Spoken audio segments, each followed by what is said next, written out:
நிகழ்தகவு. தலையில் ரத்தம் சொட்டியபடி போலீசாருக்கு போன் செய்த நபர் பரிகாரம் செய்வதாக கூறி தலையில் கத்தியால் வெட்டிய கோவில் பூசாரி. ரத்தம் வழிந்தபடி ரோட்டிற்கு ஓடி வந்தவரை பார்த்து கதி கலங்கிய மக்கள். சைக்கோ பூசாரியை போலீசார் தட்டி தூக்கியது எப்படி நடந்தது என்ன?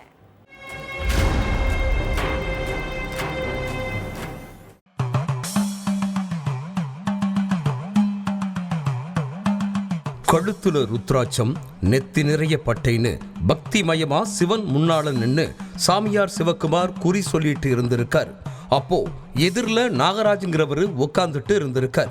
உனக்கு நல்லது செய்யறேன்னு சொல்லி நாகராஜோட தலையிலேயே கத்தியால குத்தி இருக்காரு சிவகுமார். இப்படி நடக்கும்னு கொஞ்சம் கூட எதிர்பார்க்காத நாகராஜ் உசுர கையில பிடிச்சுக்கிட்டு வெளியே ஓடி வந்து போலீஸுக்கு போன் பண்ணிருக்கார். அழுதுகிட்டே நாகராஜ் பேசினதும் அடுத்த கொஞ்ச நேரத்துல அங்க வந்துட்டாங்க போலீசார். அதுக்கு பிறகு நாகராஜ் கிட்ட நடத்தின விசாரணையில தான் சாமியார் எதுக்காக கத்தியால குத்துனாருன்னு தெரிய வந்திருக்கு. நீலகிரியை அடுத்த தூதூர் மட்டம் மகாலிங்க காலனியில இருந்த சிவகுமாருக்கு 30 வருஷத்துக்கு முன்னால கல்யாணமாக இருக்கு. ஆரம்பத்துல கூலி வேலைக்கு போயிட்டு இருந்தவரு அடுத்து ஐஸ்கிரீம் கடை, பிரிண்டிங் மெஷின் கடைன்னு பிசினஸ்ல இறங்கி இருக்கார்.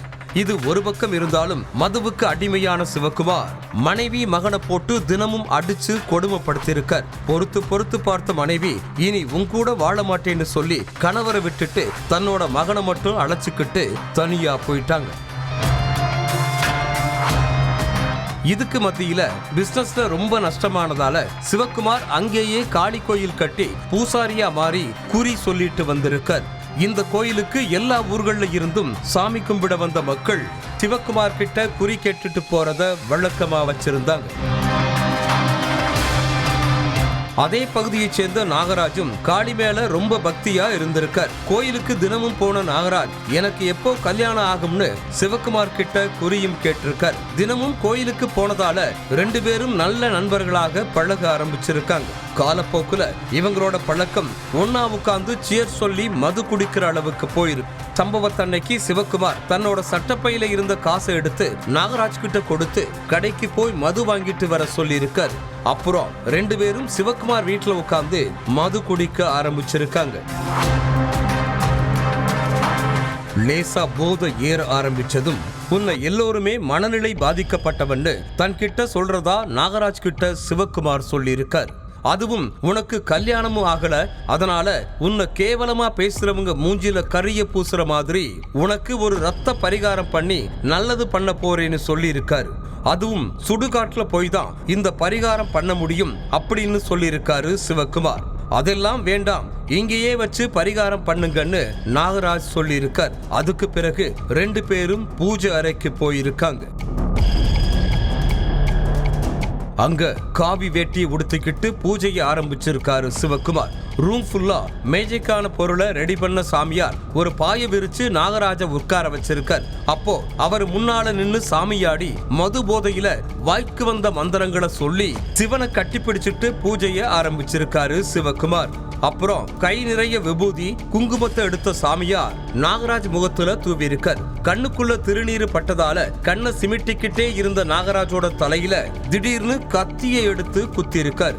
அப்போ தரையிலையும் சுவர்லையும் ரத்தம் தெரிச்சிருக்குது. நாகராஜ் முகத்திலையும் ரத்தம் வடிஞ்சுக்கிட்டே இருந்திருக்கு. ஏன் இப்படி பண்ணீங்கன்னு நாகராஜ் கேட்டப்ப மந்திரம் சொல்லிக்கிட்டே மறுபடியும் கத்தியை எடுத்துட்டு குத்த வந்திருக்காரு சிவகுமார்.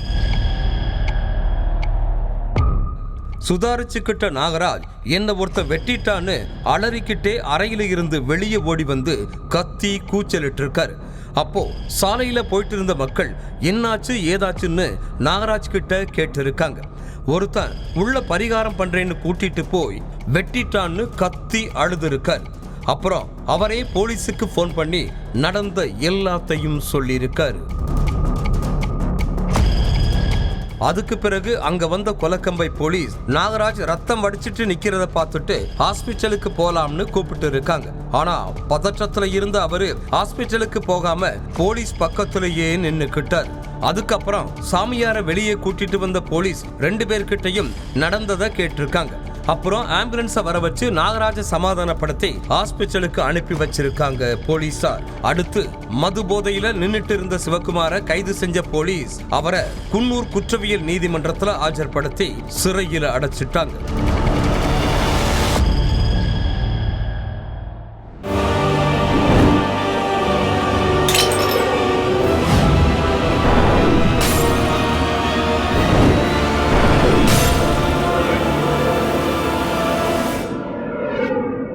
நிகழ்தகவு